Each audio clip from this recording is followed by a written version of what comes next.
Hey guys, Joe Fish here, and I've got Project Raptor Scales Part 3, the mock-up.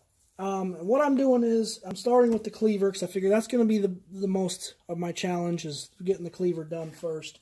So what I've done is I thought long and hard about the wood that they sent me, which is this Bacote. You can see here it's a real tight grain all the way around, and I gotta knock this edge off here, but it looks so nice. And the second piece they sent me is a real loose grain.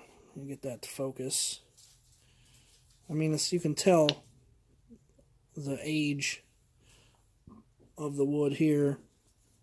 So what I've done, because now I can't use two pieces of these on either side like I originally wanted to,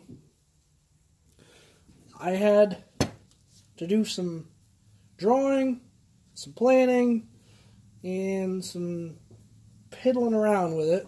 So what I did is just took a 2x4 and made a rough blank of this block, and I quartered it.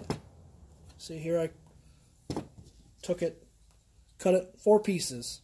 What I'm going to do is I am going to take these 2 halves, and I'm going to take a leopard wood spacer, a piece of this leopard wood, and I'm going to notch this. Take a square out here, take a square out on the opposite end. I'll take this leopard wood, and I'm going to leave about a 1/2 inch in the center, so that'll spread these 2 pieces out. Okay, so that'll be spread out. And I'm going to notch this here, here, and I'm going to put these together. So that way it will be Bacote, leopard wood, Bacote, which will allow me to now rip this in half and use this entire block with a leopard wood stripe down the center. That's going to allow me to still be able to make my hourglass figure. I don't know if it's hourglass. I have to do some handle terminology on that. Excuse me. I'm going to have to look into that and try and find maybe a rough template so that way I can get it done right.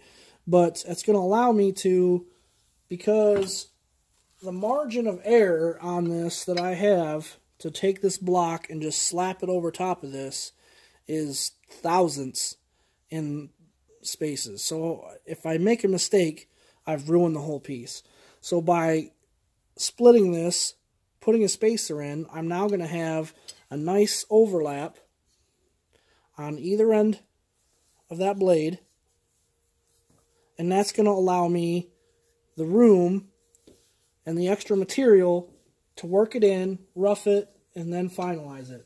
Whereas before, I would have to basically start finalizing it right from the get-go, because in points, I'd have to start finalizing it and then work with a final edge into the material. And I don't want to do that, because that doesn't leave me a lot of room for a mistake.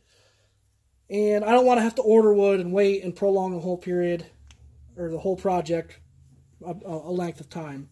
So right now, I'm thinking of having Bacote, leopard wood, Bacote, or I can take this other piece of Bacote up on its end there, and I can notch it out that way. I have yet to completely decide, because that way looks a little bit better, but I think the leopard wood, when it's cleaned and polished, would look just as well in between these two.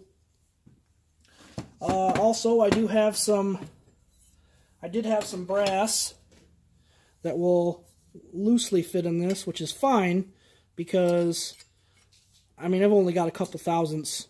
I mean, it looks exaggerated from this end because the piece is so long, but if I've only got, a few thousandths play either way, which is fine, because the distance between the pin and the tang will allow that epoxy to work its way around the pin and solidify around that pin. So it'll bond to the pin, it'll bond to the tang, it'll bond to the wood. The whole structure will still be solid. I just will have to make sure that when I drill this, that I drill it a couple thousandths, get the closest drill bit I can to this, so that way it'll be a snug fit into the wood. I don't have to worry about it splitting because I'm going to have plenty of material now. I think I figured that out. So there we go, guys. I've started. I've mocked up my pieces. I've laid out lines on one, so then I just have to transfer them to the other three and then set up the saw and knock them out. Once I get the mocking done on that, we'll dry fit everything. When I know that that's what it's going to work, and it's going to work that way, I'll glue the mock pieces up and make sure that it's going to work the way I want it to. Once I know that I can do this part right, I can start on the actual material and get it done right. So there we go, guys. Like I said, that's part 3 or 4. I believe we're on part 4, I think. I'll know when I check. So there we go, guys. As always, like, comment, subscribe, share, the whole 9 yards. If you want to see how this project goes, I still have yet to do the cram bits, and we'll go from there. So, alright, guys. Joe Fish out.